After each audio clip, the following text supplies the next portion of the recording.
Syntec, which is an acid replacement technology that's sold into dozens of industries around the world. Hydrochloric acid, sulfuric acid, glycolic, hydrofluoric can all be replaced by Syntec.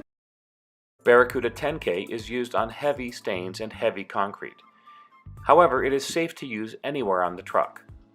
The foaming action you see is the chemical reaction of the low pH of the product coming in contact with the high pH of concrete.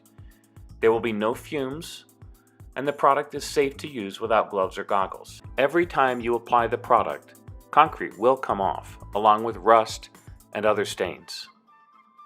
The rinsing process disperses a wax built into the product that will make the truck easier to clean over time. Ready-Mix Truck Wash and Wax is the product you'll use on most days to keep the truck clean. It's safe to use on glass, rubber, seals, on mirrors, on chrome. It's safe on cables. Don't worry, use it anywhere on the truck, including your wheels. It's safe on the rubber and the chrome and the aluminum and the painted surfaces. The Ready-Mix Truck Wash and Wax is excellent at removing grease, rust, even the hydraulic fluid. Remember, Barracuda 10K for concrete removal and for heavy stains. And the Ready-Mix Truck Wash and Wax anywhere on the truck to remove concrete, grease, or grime, or to maintain an already clean truck.